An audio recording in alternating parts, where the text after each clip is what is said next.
हरे कृष्णा, राधे राधे। किरण story channel में आपका फिर से एक बार स्वागत करते हैं। आप सभी का दिन शुभ और मंगलमय हो। आज हम इस वीडियो में सुनेंगे बृहस्पतिवार की व्रत कथा।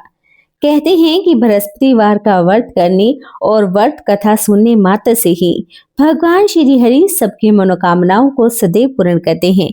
तो आइए भगवान श्री हरि के चरणों का ध्यान करते हुए हम सुनते हैं बृहस्पतिवार की पावन व्रत कथा। इस कथा को सभी भक्तगण ध्यान पूर्वक सुने। कथा को आप बीच में ना छोड़ें। भारतवर्ष में एक प्रतापी और दानी राजा राज्य किया करता था। वह नित्य गरीबों और ब्राह्मणों की खूब सहायता करता था। यह बात उसकी रानी को बिल्कुल भी अच्छी नहीं लगती थी। वह न तो गरीबों को दान देती थी, न ही कभी भगवान का पूजन करती थी।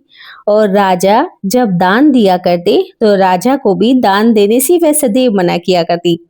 एक दिन राजा शिकार खेलने के लिए वन में गए हुए थे, तो रानी महल में अकेली थी।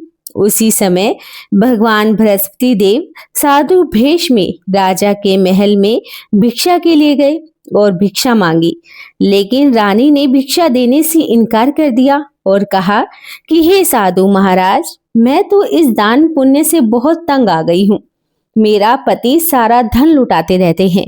मेरी इच्छा तो यह है कि हमारा सारा धन नष्ट हो जाए, फिर ना रहेगा बांस, ना बजेगी बांसुरी।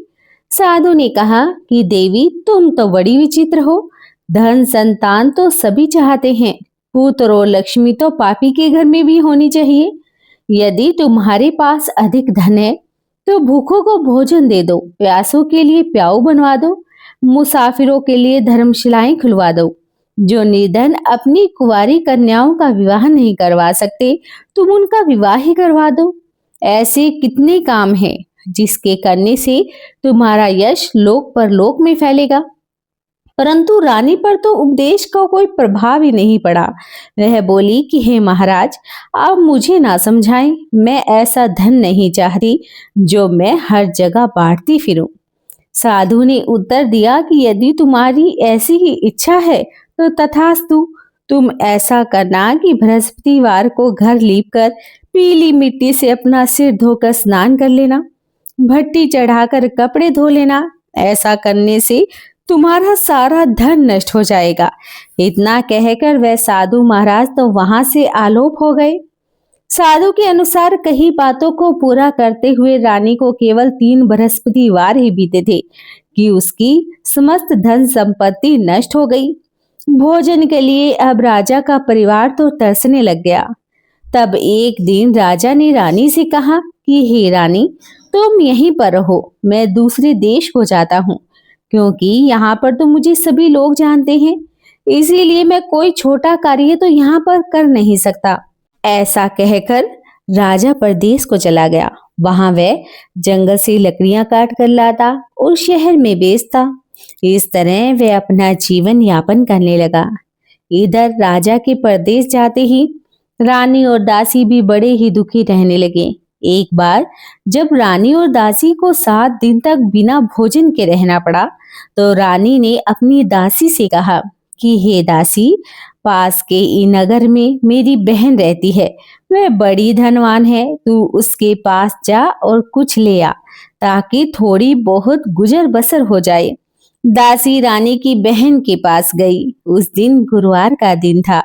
रानी की बहन उस समय भगवान बृहस्पति देव की व्रत कथा सुन रही थी। दासी ने रानी की बहन को अपनी रानी का संदेश सुना दिया, लेकिन रानी की बड़ी बहन ने कोई उत्तर नहीं दिया।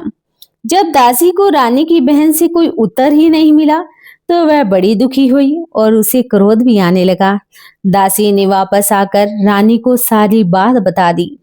सुनकर रानी ने अपने ही भाग्य को कोसा।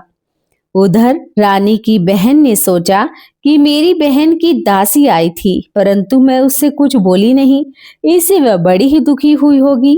कथा सुनकर और पूजन समाप्त करके वह अपनी बहन के घर आई और कहने लगी कि ये बहन, मैं बृहस्पतिवार का व्रत कर रही थी।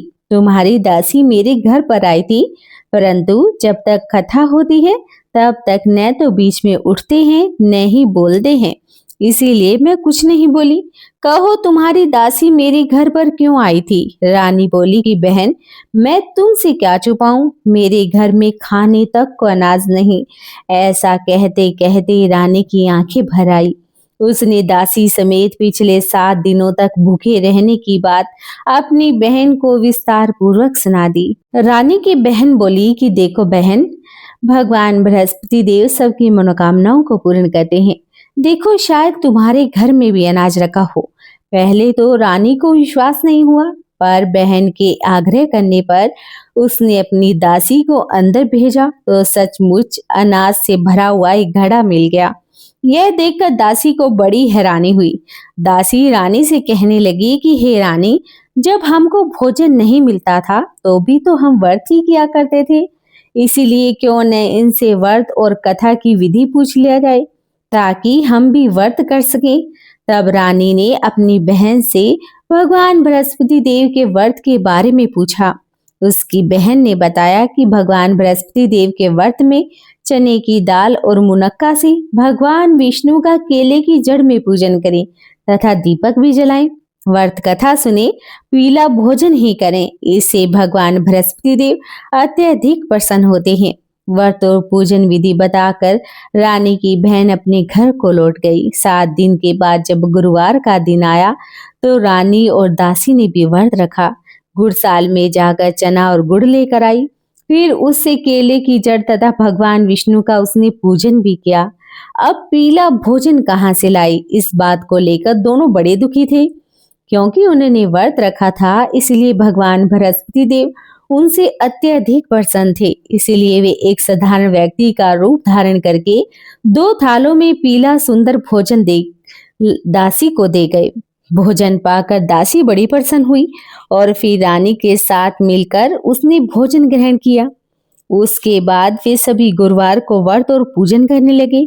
भगवान बृहस्पति देव की कृपा से उनके पास फिर से धन संपत्ति आ गई, परंतु रानी फिर से पहले की तरह ही आलस करने लगी। तब दासी बोली कि देखो रानी, तुम पहले भी इसी प्रकार आलस करती थी। तुम्हें धन रखने में कष्ट भी होता था, इस कारण सारा धन नष्ट हो गया। और जब अब भगवान बृहस्पति देव की कृपा से हमें यह धन मिला है तो तुम पहले की तरह फिर आलस करती हो। रानी को समझाते हुए दासी कहती है कि बड़ी मुसीबतों के बाद हमने यह धन पाया है, इसलिए हमें दान पुण्य करना चाहिए। भूखे मनुष्यों को भोजन करवाना चाहिए। धन को शुभ कार्यों में खर्च करना चाहिए, जिससे तुम्हारे कुल का यश बढ़ेगा, स्वर्ग की प्राप्ति होगी, पितर प्रसन्न होंगे। दासी की बात मानकर रानी अपना धन शुभ कार्यों में खर्च करने लगी, जिससे पूरे नगर में उसका यश फैलने लगा। एक दिन राजा दुखी होकर जंगल में एक पेड़ के नीचे आसन जमा कर बैठा था। वह अपनी दशा को याद करके व्याकुल होने लगा। बृहस्पतिवार का दिन था। उसने देखा कि एक निर्जीवन वन में एक साधु महाराज प्रकट हुए हैं। वह साधु भेष में स्वयं भगवान बृहस्पति देवता ही थे। लकड़हारे के सामने आकर बोले कि हे लकड़हारे, इस सुनसान जंगल में तू चिंता मगन क्यों बैठा है? लकड़हारे ने हाथ जोड़कर प्रणाम किया और उत्तर दिया कि महात्मा जी, आप तो सब कुछ जानते हैं, मैं आपसे क्या ही कहूँ। यह कहकर वह रोने लगा और साधु को अपनी आत्मकथा भी सुना दी। महात्मा जी ने कहा कि तुम्हारी स्त्री ने बृहस्पतिवार के दिन भगवान बृहस्पति देव का निरादर किया था, जिससे रुष्ट होकर उन्होंने तुम्हारी यह दशा कर दी। अब तुम चिंता मत करो और मेरे कहने पर चलो तो तुम्हारे सारे कष्ट दूर हो जाएंगे और भगवान पहले से भी अधिक धन संपत्ति देंगे। तुम बृहस्पतिवार के दिन कथा किया करो। 2 पैसे के चना मुनक्का लाकर उनका प्रसाद बनाओ। शुद्ध जल के लोटे में शक्कर मिलाकर अमृत तैयार करो। कथा के पश्चात अपने सारे परिवार और सुनने वाले प्रेमियों में अमृत व प्रसाद बांटकर खुद भी ग्रहण करो। ऐसा करने से भगवान तुम्हारी सभी मनोकामनाओं को पूर्ण करेंगे। साधु के ऐसे वचन को सुनकर लकड़हारा बोला कि हे प्रभु, मुझे लकड़ियां बेचकर इतना पैसा नहीं मिलता जिससे मैं भोजन के उपरांत कुछ बचा भी सकूं। मैंने रात्रि में अपनी स्त्री को व्याकुल देखा है। मेरे पास कुछ भी नहीं है जिससे मैं उसकी खबर मांग सकूं। साधु ने कहा कि हे लकड़हारे, तुम किसी भी बात की चिंता मत करो। बृहस्पतिवार के दिन तुम रोजाना की तरह लकड़ियां लेकर शहर को जाओ। तुमको रोज से दुगना धन प्राप्त होगा, जिससे तुम भली भांति भोजन भी कर लोगे तथा भगवान बृहस्पति देव की पूजा का सम्मान भी ले आओगे। इतना कहकर साधु महाराज तो अंतर ध्यान हो गए। धीरे धीरे समय व्यतीत होने पर फिर बृहस्पतिवार का दिन आ गया। लकड़हारा जंगल से लकड़ियां काटकर किसी शहर में बेचने के लिए गया। उसे उस दिन और दिन से अधिक पैसा मिला। राजा ने चना गुड़ आदि लाकर गुरुवार का व्रत भी किया। उस दिन से राजा के सभी क्लेश दूर हो गए। परंतु जब दोबारा गुरुवार का दिन आया तो वह भगवान बृहस्पति देव का व्रत करना तो भूल ही गया। इस कारण भगवान बृहस्पति देव नाराज हो गए। उस दिन उस नगर राजा ने विशाल यज्ञ का आयोजन किया। शहर में यह घोषणा भी करवा दी कि कोई भी मनुष्य अपने घर में भोजन ना बनाए, न ही आग जलाए। समस्त जनता मेरे घर में भोजन करने के लिए आए। इस आज्ञा को जो नहीं मानेगा उसे फांसी की सजा दे दी जाएगी। इस तरह की घोषणा पूरे नगर में करवा दी गई। राजा की आज्ञा अनुसार शहर के सभी लोग भोजन करने गए, लेकिन लकड़हारा कुछ देर से पहुंचा, इसलिए राजा उसको अपने साथ घर पर लिवा लाए। ले जाकर भोजन करा रहे थे तो रानी की दृष्टि उस खुट्टी पर पड़ी जिस पर उसका हार लटका हुआ था। वह वहां उसे दिखाई नहीं दिया। रानी ने निश्चय किया कि मेरा हार इस मनुष्य ने ही चुराया है। उसी समय सिपाहियों को बुलाकर उसको कारागार में डाल दिया गया। जब लकड़हारा कारागार में पड़ गया और बहुत दुखी होकर विचार करने लगा कि न जाने कौन से पूर्व जन्म के कर्म से मुझे यह दुख प्राप्त हुआ है, और उसी साधु महाराज को याद करने लगा जो उसे जंगल में मिला था। उसी समय तत्काल भगवान बृहस्पति देव साधु के भेष में प्रकट हो गए और उसकी दशा को देखकर कहने लगे कि अरे मूर्ख, तूने भगवान बृहस्पति देव की कथा नहीं कही, इस कारण तुझे यह दुख प्राप्त हुआ है। अब तू चिंता मत कर। बृहस्पतिवार के दिन कारागार के दरवाजे पर तुझे 4 पैसे पड़े हुए मिलेंगे। तू उनसे भगवान बृहस्पति देव की पूजा करना, तेरे सारे कष्ट दूर हो जाएंगे। बृहस्पतिवार के दिन उसे 4 पैसे पड़े हुए मिले। लकड़हारे ने कथा कही और उसी रात्रि को भगवान बृहस्पति देव ने उस नगर के राजा को सपन में कहा कि हे राजन, तुमने जिस आदमी को कारागार में बंद किया है वह बिल्कुल निर्दोष है। वह राजा है, उसे छोड़ देना। रानी का हार उसी खुटी पर लटका है। अगर तू ऐसा नहीं करेगा तो मैं तेरे सारे राज्य को नष्ट कर दूंगा। इस तरह रात्रि के स्वप्न को देखकर राजा प्रातःकाल उठा और खुट्टी पर हार देखकर लकड़हारे को बुलाकर क्षमा भी मांगी तथा लकड़हारे को योग्य सुंदर वस्त्र आभूषण देकर विदा कर दिया। बृहस्पति देव की आज्ञा अनुसार लकड़हारा अपने नगर को चल दिया। राजा जब अपने नगर के निकट पहुंचा तो उसे बड़ा ही आश्चर्य हुआ। नगर में पहले से अधिक बाग, तालाब, कुएं, बहुत सी धर्मशालाएं बन गई। राजा ने पूछा कि यह किसका बाग है, किसकी धर्मशाला है। तब नगर के सब लोग कहने लगे कि यह सब तो रानी और बांदी के हैं। तो राजा को बड़ा आश्चर्य हुआ और गुस्सा भी आया। जब रानी ने यह खबर सुनी कि राजा आ रहे हैं तो उन्होंने बांदी से कहा कि हे दासी, देख राजा हमको कितनी बुरी हालत में छोड़कर गए थे। हमारी ऐसी हालत को देखकर कहीं वह वापस ना लौट जाएं। इसलिए तू दरवाजे पर खड़ी हो जा। आज्ञा अनुसार दासी दरवाजे पर खड़ी हो गई। राजा आए तो उन्हें अपने साथ घर पर लिवा लाई। तब राजा ने क्रोध कर कर अपनी रानी से पूछा कि यह धन तुम्हें कैसे प्राप्त हुआ। तब उन्होंने कहा कि यह सब धन तो हमें भगवान बृहस्पति देव के इस व्रत के प्रभाव से प्राप्त हुआ है। राजा ने निश्चय कर लिया कि 7 रोज बाद तो सभी भगवान बृहस्पति देव का पूजन करते हैं, परंतु मैं दिन में 3 बार कहानी करूंगा और रोज व्रत किया करूंगा। अब हर समय राजा के दुपट्टे में चने की दाल बंधी रहती। दिन में 3 बार कहानी भी कहता। एक रोज राजा ने विचार किया कि चलो अपनी बहन के घर पर आए। इस तरह निश्चय कर राजा घोड़े पर सवार होकर अपनी बहन के यहाँ को चलने लगा। मार्ग में उसने देखा कि कुछ आदमी एक मूर्ति को ले जा रहे थे। उन्हें रोक कर राजा कहने लगा कि अरे भाई, मेरी बृहस्पति देव की कथा सुन लो। वे बोले कि लो, हमारा तो आदमी मर गया, इसको अपनी कथा की पड़ी है। परंतु कुछ आदमी बोले कि अच्छा कहो, हम तुम्हारी कथा भी सुन लेंगे। राजा ने दाल निकाली। जब कथा आधी हुई तो मुर्दा हिलने लग गया। जब कथा समाप्त हो गई तो राम राम करके मनुष्य तो उठकर खड़ा हो गया। आगे मार्ग में उसे किसान खेत में हल चलाता हुआ मिला। राजा ने उसे देखा और उससे बोले, अरे भाई, तुम मेरी बृहस्पति दीवार की कथा ही सुन लो। किसान बोला कि जब तक मैं तेरी कथा सुनूंगा तब तक तो मैं 4 हरिया जोत लूंगा। जा अपनी कथा किसी और को सुनाना। इस तरह राजा आगे चलने लगा। राजा के हटते ही बैल पछाड़ खा कर गिर गया। किसान के पेट में जोर से दर्द होने लग गया। उस समय उसकी माँ रोटी लेकर खेत पर आई। जब उसने यह सब देखा तो अपने पुत्र से सारा हाल पूछ लिया और बेटे ने सारा हाल अपनी माँ को सुनाया। तो बुढ़िया दौड़ी दौड़ी उस घुड़सवार के पास गई और उससे बोली कि मैं तेरी कथा भी सुनूंगी, तू अपनी कथा मेरे खेत पर चलकर ही कहना। राजा ने बुढ़िया के खेत पर जाकर कथा कही, जिसके सुनते ही वह बैल उठकर खड़ा हो गया। किसान के पेट का दर्द भी अब बंद हो गया। राजा अपनी बहन के घर पर पहुंचा। बहन ने भाई की खूब मेहमान नवाजी की। दूसरी रोज प्रातःकाल राजा जगा, वह देखने लगा कि सब लोग भोजन कर रहे हैं। राजा ने अपनी बहन से कहा कि ऐसा कोई मनुष्य है जिसने भोजन न किया हो, जो मेरी भगवान बृहस्पति देव की कथा ही सुन ले। बहन बोली कि अरे भाई, यह देश तो ऐसा ही है। पहले यहाँ पर लोग भोजन करते हैं, बाद में अन्य कार्य करते हैं। अगर कोई पड़ोस में हो तो देख आऊं। वह ऐसा कहकर देखने के लिए चली गई, परंतु उसे कोई ऐसा व्यक्ति नहीं मिला जिसने भोजन न किया हो। तो वह एक कुम्हार के घर पर गई, जिसका लड़का बीमार था। उसे मालूम हुआ कि उनके यहाँ 3 रोज से किसी ने भोजन नहीं किया।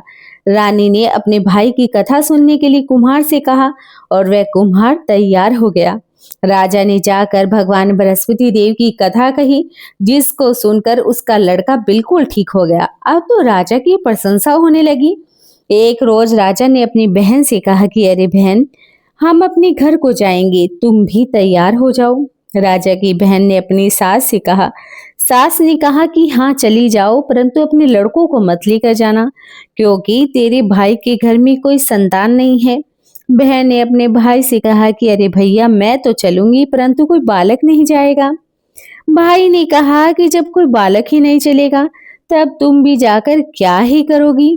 बड़े दुखी मन से राजा अपने नगर को लौट आया। राजा ने रानी से कहा कि हम तो निर्वंशी हैं, हमारा मुख देखने का कोई धर्म नहीं और भोजन भी नहीं किया। रानी बोले कि हे प्रभु, भगवान बृहस्पति देव ने हमें सब कुछ दिया है, वह हमें संतान भी अवश्य ही देंगे। उसी रात को भगवान बृहस्पति देव ने राजा के स्वप्न में आकर कहा कि राजा उठ, सभी सोच को त्याग दे, तेरी रानी गर्भ से है। राजा यह बात सुनकर बड़ा ही खुश हुआ।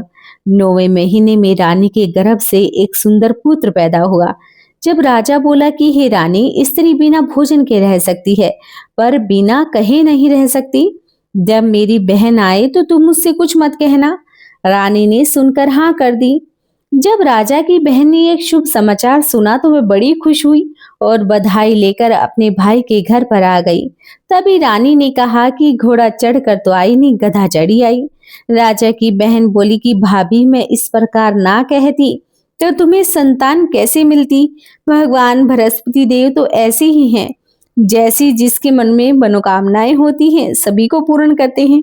जो सद्भावना पूर्वक भगवान बृहस्पति देव का व्रत करता है, व्रत कथा पढ़ता है, सुनता है, दूसरों को सुनाता है, भगवान बृहस्पति देव उसकी सभी मनोकामनाओं को सदैव पूर्ण करते हैं।